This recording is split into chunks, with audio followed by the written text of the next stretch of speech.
The Icons of Real Estate podcast. Are you ready to learn the proven money-making secrets from top-producing icon agents? Ready to skyrocket your business? This podcast is for you. Tune in every week with your host, Tomasz Fonseca, and find out how to implement proven strategies to 10 times your business. From $3 million to $30 million in just 12 months. Brought to you by the Masters in Real Estate Marketing, Arter SEO.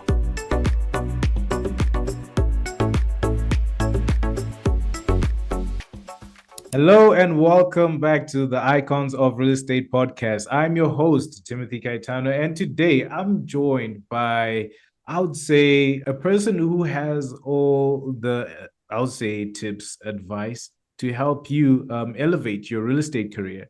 He's been around for a while and man, he has so much wisdom to share and so much, answers that we're going to get. I know you guys have been dying to know, hey, is this a perfect time to buy a house? Well, the man with the answers is here. And you're wondering, who am I talking about? I'm talking about Keith Courlas. How are you, sir? How are you doing? Doing great. Oh, well, hey, so it's great to have you here. I've been really looking forward to having this conversation with you and just getting to know you a lot better. For our audience that might not know who you are, can you tell us a bit more about yourself and how you got into real estate? Yeah, we have a small family business. My wife has been doing real estate off and on for about 27, 28 years. She started back in the old gold jacket days with Century 21 in Philadelphia and had always wanted to have her own real estate company. So we've been entrepreneurs for many years. We've had many different types of businesses, but just about 9 years ago, we started our family business called Corliss Realty, and that was really a way for her to do things the way she'd always wanted to do, but was never really able to have that flexibility working for other companies. And so we wanted to approach things a little bit differently. We wanted to provide a service that would help more people, make things easier for people. 9 years ago, when we launched Corliss Realty, we did it in a little bit of a different way. And we really leaned on her experience. I have been involved in different types of real estate businesses over the years, mortgage businesses. I did my first mortgage loan for a client back in 2005. So we've been around this for a long, long time, but decided to go out on our own with it about 9 years ago. And it's always been Tamara's passion to do real estate. For me, I'm more of just a general business guy. It doesn't really matter what the product or the service is. All right. Oh, okay. Keith, you still there? It's all it is and get. Sorry, I lost you for a minute there, Keith. Okay. But yeah, I also had you at, you explaining your role in this family business that you guys started 9 years ago. And you were explaining that, you're more of a businessman. It doesn't really matter which field it is. You're there to add your expertise and to help elevate the company. And what has that been like for the last 9 years, having to support your wife through this real estate journey and help build a successful team that you guys have right now? Yeah, it was a little difficult for me. I had not been directly involved in the real estate business up until when we started back in 2015. And it was a learning experience for me in the beginning. And, the first year was not as easy as I thought it would be. And I really had to learn what would work and what wouldn't and how to get our name into the market. And I discovered something that I think a lot of agents don't know when they first get into the business. And really, for me, just looking at it from the outside in and not looking at it from a real estate agent's perspective, it occurred to me pretty quickly. About 95% of this business is customer acquisition, finding clients. The other 5% is actually doing the transactions. The processes have streamlined over the years. The way that you show homes, the way that you schedule showings, the way that you write contracts, the way that deals are negotiated, those things have all been streamlined over the years. A lot of it's been automated. A lot of it's been computerized. A lot of it's been made easier and faster for the agent. Doing those deals has become easier And it has become much easier not to make mistakes because there's a lot of stopgaps that are built into that technology to make sure that your deal is staying on track and that you're meeting all the requirements of the regulatory agencies. So my understanding of it, my moment in the beginning was, hey, I thought this was going to be all about doing real estate deals. Doing real estate deals is going to be a very small part of this. Customer acquisition is going to be the key to the entire business. And so that's been my only focus since the beginning. Wow. That is amazing. And one thing that I love is, a lot of the, I would say, successful agents that we've had on the podcast, always, when we talk about their success, they always point back at their spouse and be like, this is where my support came from. If it wasn't for my husband, if it wasn't for my wife, I wouldn't have made it this far. I think it is definitely the secret to most of their success, because that's where the peace comes from. Wonder what that is like for you and your wife. Like, you guys work together and you go home. How do you work it out? How do you manage the work-life balance, being able to separate work from your personal life? Because I bet it must be hard. You're trying to have a good time, you out on vacation, and you just bring up business, or she brings up business. How do you work around trying to balance that? Working with your spouse or having a business with your spouse, I would definitely say is not for everyone. It's not something that I think everyone would be able to pull off. Yeah. In some situations, it's great. In some situations, it's not. We've been married for over 20 years. We've known each other for a long time. We met on the job 21 years ago and worked together when we first met. So we knew about each other's work ethic and how we handled things on the job from day one. So that may have given us a little bit of an edge. We knew what to expect. And you do have to create a balance. And I think for us, we have really compartmentalized things in a way that helps us not constantly be talking about business.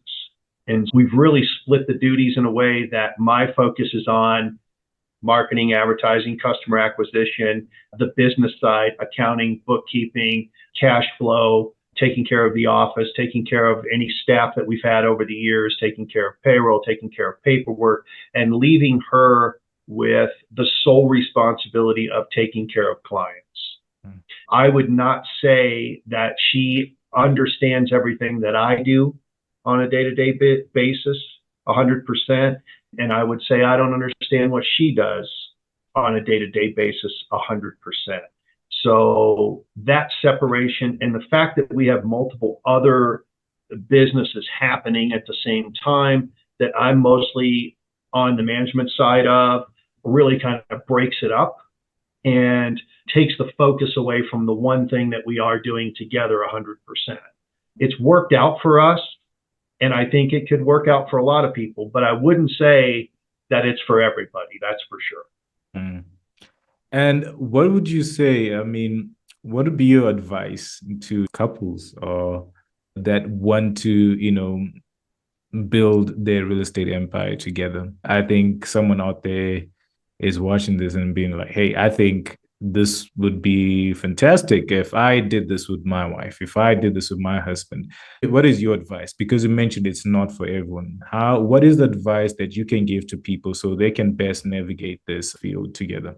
I would say, don't worry about the little things. If you're focused on every little issue that comes up on the business side or every little issue that comes up on the transaction side, and you allow those to take up your time and your energy, you will get exhausted. And your state of mind will change. The way you react to each other will change. Don't worry about the small stuff. Most of the time, it'll take care of itself. Assign things to each other. When small problems occur, somebody grab those and go take care of them by themselves. Don't involve the other person in every little decision, because it can become exhaustive. You don't want to, spend 3 hours a day going over every minute detail of a transaction or a business issue, because when something does need to be handled as a team, and when something comes up that is a serious issue, you want to be ready to tackle that, and you want to be on a good footing, and you want to have great communication while you're doing that, and you want to be a united front whenever there is a challenge to you, whether that be by another company, by another person, by a regulatory agency. They will come. Not everything will be perfect. Some challenge will come, and if you have spent all your time on the little things and you've constantly been bickering or arguing or spending time going back and forth about how something should be handled, that is really meaningless in the end. When something real happens, you won't be ready to handle it. I've learned that over the years prior. I had the advantage of having other businesses over the years with business partners. In some cases, people that I knew well and were very close to, and in some cases, people I barely knew at all. I think we had a head start in that area because I had dealt with it many times before. Yeah, and I like that. Thank you so much. My question to you right now is, how do you approach goal setting? And what's the strategies that you use when you are setting goals with your team and your wife? I don't do things the way most agents would do them because I'm looking at everything from a business perspective. The first thing is I do not use other companies or other agents' production as a guide to where my goal should be. Okay. What other people do doesn't matter to me. So the first thing I do is set a budget. I have office expenses, I have phone lines, I have internet, I have advertising, I have marketing, I have website maintenance. I have a whole host of vendors that I have to pay every month as a realtor. And that's going to be the case whether you have your own business or not. All realtors have expenses. And I set a budget first. And then as a business owner, and because my spouse is also the owner of the company with me, we then set a rate that we're going to get paid for the year. And we take that budget and we take those pay rates, we incorporate that into the final budget, and we determine, based on last year's sales, the previous year's sales, based on what the market conditions are at the time, okay, which is more going to be based on what the average sale price is in the market. And we also look at what the average sales price has been on the deals that we've done in our agency, because that's going to give us a pretty good idea of what our average commission will be per deal. And then we're going to decide how many deals do we need to support our budget. And one thing I would say is always incorporate your income, your personal income, into that budget. Your income is just as important a line item on that budget as the office rent, as the phone bill, as the internet bill, as the marketing, advertising, whatever that might be. Excuse me. Right, it's okay. And then it's just a simple math problem, right? Our average commission is X, our budget is Y. We need to know how many deals do we need to do to hit that budget, and over the course of a 12-month period. And then we're going to divide that out, and how many deals do we need to do per month? Pretty simple. And if you have other agents in the office, you're going to set goals for those agents in the same way, based on market conditions, based on their previous production, based on their ability, based on what they've shown you so far. You're going to incorporate the portion of their commission that you're going to hold back as an agency into that budget as well. And once you can hit that goal on a monthly basis, then you're okay. Everything else over and above that is then going to be profit for you that you can make decisions on later. Do we want to hold that in reserves? Do we want to use that for additional marketing? Do we have enough people that if we ramp up marketing and advertising and bring in more leads and bring in more deals, that we can actually take care of those people and provide the service that we normally provide? So my goals are set on a financial basis more than they are on market conditions or on competitors' volume. I think the big mistake people make is they say, if I want to be in the top 10% in my market, I need to do X number of deals. If X number of deals doesn't hit your budget, then at the end of the year, You might get a plaque that says you were at the top 10%, but if your bills aren't paid, that's going to be a problem, isn't it? It is. And that plaque's not worth any money, I promise you. You can't take it down and cash it in. You really can.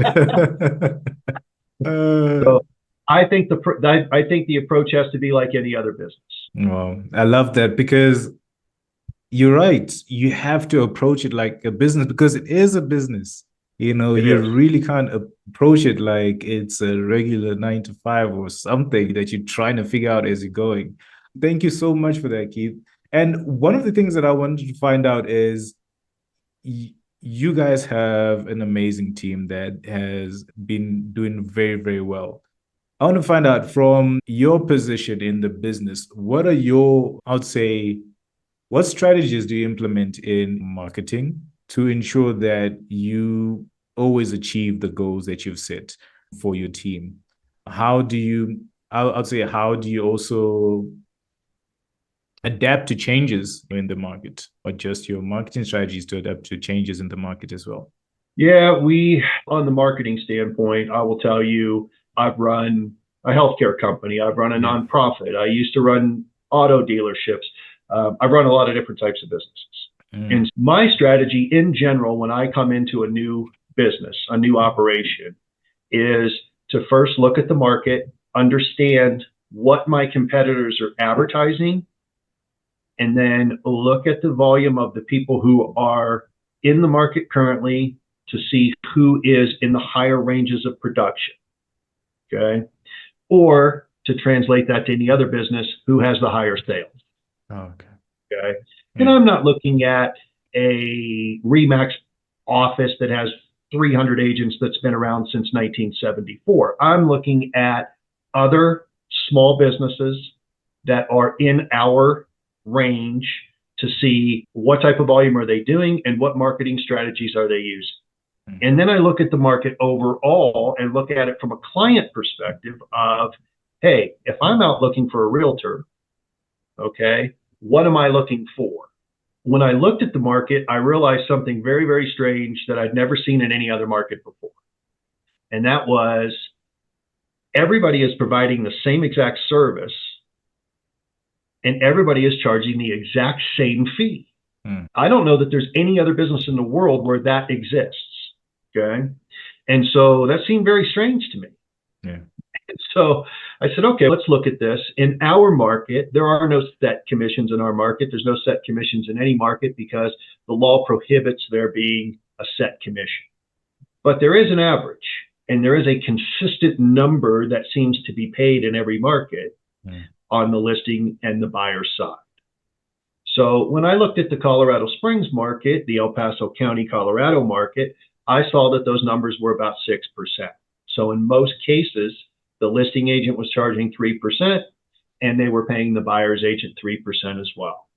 And so I look at these numbers and I think, okay, everybody's paying the same fee and everybody's marketing really looks the same, right? It's some variation of, I'm really, really good at it. I've been doing it for a long time. I've been in the area a long time. I do a lot of transactions. So that's really the marketing that I saw, and it was very consistent.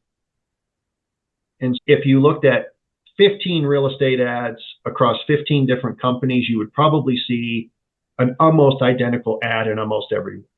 So I said, how do you break into a market where everybody has the same ad, everybody charges the same price, and everybody, because the regulations require that everybody do the transaction the exact same way, right? So why choose us, okay? Who you've never heard of, right? You don't know my name. I've never done real estate in Colorado. My wife's not done real estate in Colorado Springs or El Paso County. Why would you choose us? And so my strategy was just to do everything different. So the first thing I did was, instead of just accepting what the normal rate of pay was or the normal fee was, I sat down and worked up the budget. And again, office expense, advertising, marketing, phone bill, internet, what does my salary need to be in the beginning? What does her salary need to be in the beginning? And then how much do I need? How many deals could I reasonably do in year 1, year 2, year 3? Yeah. And how much do I need to make per deal to hit that budget? And what my math showed was, based on the expenses and based on what it costs to do a real estate deal for an agency, my numbers came out to 1.5%. So if I make 1.5% of the sale price on a real estate deal, I'm profitable. Everybody else is charging 3%. So it's simple. I'll set myself apart. I'll just charge 1.5% instead of 3%. So the next thing was that I realized once I started to implement that strategy was there was a perception in the real estate world, mostly among realtors themselves, that was taught to them in real estate school, that was taught to them at their first training agency, was anybody who charges less than 3% is providing a lower level of service and giving us all a bad name. Yeah. They're what we call discount agencies. That didn't occur to me because since there's no set fee and we can set whatever fee we want, how could there be a discount from, you can't discount a fee that doesn't exist as a set number. Yeah. We're simply charging what is profitable to us. Yeah. Don't really care what everybody else charges. So when we looked at that scenario, most of our advertising became geared around, we are the most experienced. My wife being almost 28 years in the business. In most cases, we're going to be the most experienced agent. The person who oversees your deal as the head of the agency will be the most experienced. Then we focused on customer satisfaction. So we tried to get people to write reviews. When we got people to write reviews, I would blow up those reviews and turn them into signs and put them all around our office. Instead of art on the walls, when you walk into the office, you see a picture of a review from a client who got a deal from us and who loved Tamara and said it was the best experience they ever had. So our strategy was, we charge a lower fee for better service from a more experienced agent. And people responded to that. And so we found a lot of unique ways to do that. Now, in the real estate business, again, very different than any other business, right? It's not you sell a widget for $10, I sell it for $5. Yeah. Right? The way those commissions are structured, on the buyer side, they're coming from the seller. Okay. So in the real estate world, the way to charge somebody half as much as a buyer's agent is you're going to get paid 3% in most cases from the seller anyway. So the only way to charge that client 1.5% instead of 3%, which they are paying, it's built into the sale price, we simply give them back 1.5% as a rebate. So if you buy a home for $500,000, the commission is going to be $15,000. We're going to keep $7,500. We're going to give you $7,500. Pretty simple. You're going to have to pay the $7,500 because that commission is built into the sale price. But we're going to give you back half of it. You can use it to buy your rate down. You can use it for closing costs. You can use it to build a fence. You can use it to buy new appliances. You can use it to do whatever you want. It's your money. And so that strategy started to take hold. And what happened naturally was clients, when they get a deal, when they get something that that normally doesn't happen, they go and tell all their friends, right? So you go to a car dealership and you get a huge rebate, a huge discount, and a 0% interest rate. What do? You go tell your friend, man, you're not going to believe this deal I got, right? Yeah. When you go in and you pay MSRP and 8%, you don't really go tell all your friends, do you? No. So when I looked at the referral rates of the average agent, where I saw they were getting a 10 or 15% referral rate, so for every 10 deals they did, they would get 1 referral. That was pretty average in our market. What I found by year 2 and 3 in our business is we were running about an 80% referral rate. We had been seeing almost every 8 out of the 10 clients we did business with had sent us at least 1 referral. Wow. So these people were going back to work, they were going to their social circles, they were going on social media, and they were bragging to their friends and family about the deal they got when they bought their house. Wow. And so that strategy paid off. And so for us, if we list your home to sell, we charge you 1.5%, not 3%. If we sell you a home, or if we are your buyer's agent, we give you back half the commission, so you pay 1.5% instead of 3%. So if you call Corliss Realty, it's pretty easy for me to explain why you should do business with us. Yeah. Doing business with somebody, with the guy down the street, is now a $7,500 decision. Oh my God. Wow. So that was the strategy I used. We've been using it now for almost 9 years. It served us well. Keith, I must say, you are a genius. You blew my mind with that. I was not expecting to hear that. Normally, when I asked this question, I was like, okay, I was expecting to hear, oh, yeah, you just bumped up our social media campaigns. We did TikTok videos around houses. I was like, no, this is so well planned. And I love that. I love what you're doing with your company. And yeah, I will say to you, this is something that no one else is doing. And if you're listening right now and you're trying to buy a house or you want to sell a house, look, you now know that it's a $7,500 decision. You can now either call Keith right now, or you could lose out on $7,500. The choice is yours. Keith, thank you so much. I just think we didn't have enough time to really talk about this. We could go on and on. I really hope we will get you again so we can talk more about this. Thank you so much, Keith. And I know that some people are not even, thinking twice right now. They're like, nah, it's not a question for me. I really need that 7,500. How can we get in contact with Keith? How can the people get in contact with you, Keith? So very simple, just go to corlissrealty.com. We are on Facebook, we're on Instagram. We are pretty easy to find. You can call the office at 719-470-0178, or you can call me directly on my cell phone at 719-433-6372, and I will explain the program to you.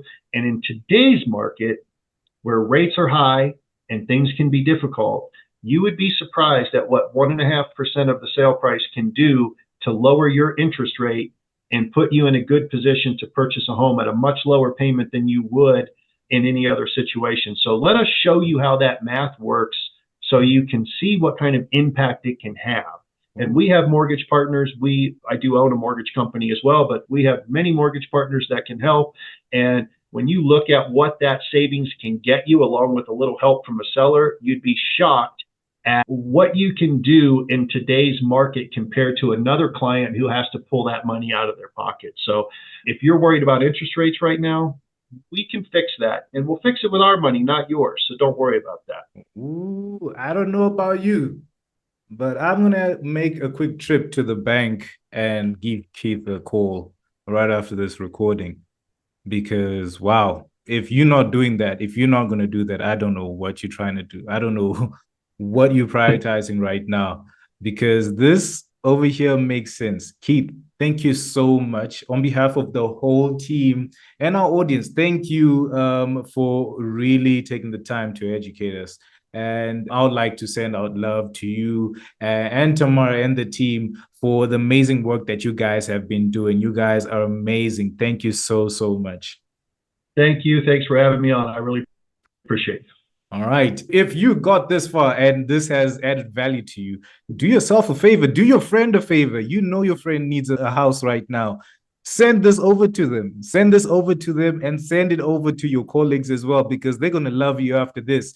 Well, ladies and gentlemen, it's been Timothy Caetano on the Icons of Real Estate podcast. Till we meet again, take care and bye.